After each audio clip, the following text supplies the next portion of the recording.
Hey everyone, it's John from Ride Upstate, and winter is coming.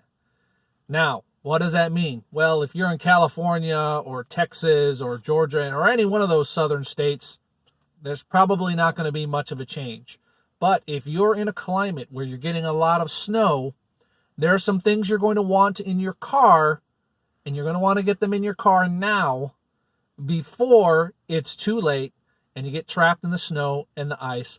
Let's talk about those things, starting with the very first thing you're going to want to do is change your wiper blades. If you haven't changed your wiper blades in the last 3 months, go ahead and do it now. You should probably be replacing them every 6 months or so anyway, but if you've got those metal ones with the metal arms, get rid of those. Go ahead and splurge. Get yourself some of those beam wiper blades that don't have any metal on them. They won't freeze up like those metal ones. Get them out of here. Now, what you're going to want to go along with that is some de-icing washing fluid. Okay, so I know what you're thinking. John, that stuff's really expensive. I don't know if I necessarily want to get that. Okay, so then go get the cheap stuff and then buy a bottle of isopropyl alcohol. And for every gallon of the cheap washer fluid, put in half a bottle of isopropyl alcohol. That will help to lower the freezing point of the frost that's going to be on your windshield or the ice that's going to be on your windshield in the mornings. That's really helpful, and it's a really quick way to take care of that. Now, don't just put it in your washer reservoir. Keep an extra bottle in your trunk. Because if it's a snowy day or a slushy day or one of those days where the weather is kind of really mixed, you are going to want to have a spare bottle in the back of your car so that you can top off your reservoir. All right, and the third and probably one of the most obvious things you're going to need, as if the other two things weren't obvious already, is a snow brush and an ice scraper. Don't get a super cheap one at Walmart. Those things are terrible and they scratch your paint.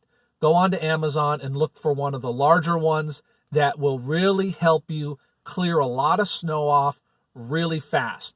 Because when you're going out in the morning, you don't want to spend 20 minutes clearing off your car. You want to get it done as quickly as possible.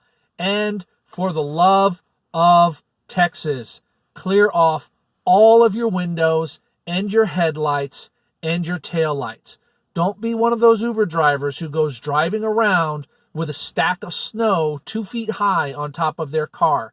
Get it all cleared off, clean off the car. You don't want to risk, number one, the safety of other people that are behind you or around you in other cars, or number two, no passenger wants to get in a car that looks like it's been buried in a snowbank for 4 weeks. All right, the fourth thing you're going to want to look at is getting rubber mats in your car. If you don't already have rubber mats in your car, you need to get a set. You can either get them from the dealer, and they'll be made for your car, or you can go to Amazon or even Walmart and get some. Make sure you get the ones that will actually hold water. Don't get those flat ones because the water's just going to roll off.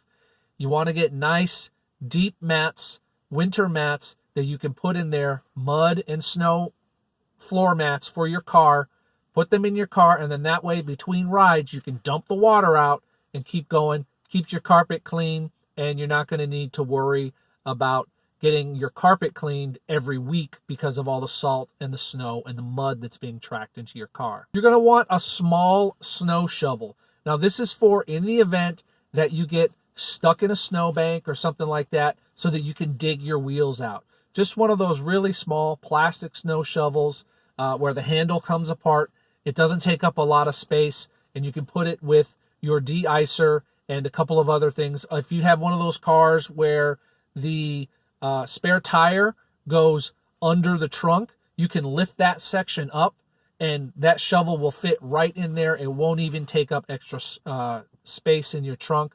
Make sure you have a small snow shovel in the event of emergencies. Of course, some of the other things you're going to want are blankets, a hat, boots, gloves, those kinds of things. You're going to be driving around in your car, and you might think, well, I'm just going to be in my car the whole time. The heat's going to be on. I'm not going to need to worry about that. Well, in the event of an emergency, you're going to want to have that stuff, especially in upstate New York where you could be out in the middle of nowhere. You're going to want boots on. You don't want to have to step out into a puddle of slush or something like that. So make sure you have your typical winter gear. Have a spare set in your car even. And the blankets aren't so much for you, but maybe for your passengers. Maybe you get a passenger that is cold, even though you got the temperature up to 78 degrees in your car. You can provide them a blanket. Or if someone gets in and their shoes are especially messy, this is a little cheap dollar blanket, $5 blanket you get from Five Below or something like that. You can just put it on the floor, and then that way you can throw it in the wash when you get home, and it keeps your car clean. All right, the other thing you're going to want to get is one of those unlimited car wash deals from your local car wash place, right? Those are going to run anywhere between $25 and $30. You're going to get the road salt built up on your car. You don't want that staying on your car. So whenever you have a chance to run your car through the car wash, when it's a fairly warm day or when it's sunny outside and you know there's not going to be any snow, you're going to want to get your car washed. Your riders will appreciate it. Your car will appreciate it. Your mechanic will appreciate it in the event that you need to go see your mechanic for any kind of mechanical repairs. Finally, the last thing, this is kind of a bonus thing. I don't think everybody necessarily needs this, but if you're able to, it might be a good idea to put winter tires on your car. If you have a small car, or if your all-season tires are getting, maybe they're around 25 to 30% of tread wear, they're not going to work so well in the snow. So either replace your all-season tires ahead of the winter, or go ahead and get yourself a set of snow tires that you can put on your car. If you're going to be doing a lot of driving in the snow, this is going to be very helpful. It's going to allow you to drive more confidently. You don't need it necessarily. If you have a vehicle with all-wheel drive, you might not need it. Or if you have a four-wheel drive vehicle, or if you're confident that you're going to be driving at times when there's not going to be snow on the ground, you can stick to the all seasons. But I would highly recommend, if you do plan to drive in the snow and drive in the snow a lot, and you don't have all-wheel drive, get yourself a set of winter tires. All right, I hope those things helped you out. Those are just it's kind of basic common sense, the kind of things that you would probably put in your car anyway, but you want to make sure that you have it if you're going to be out on the road all day picking up people. Hey, remember, if you're in a small market like I am, that doesn't mean you need to settle for small profits. Bye.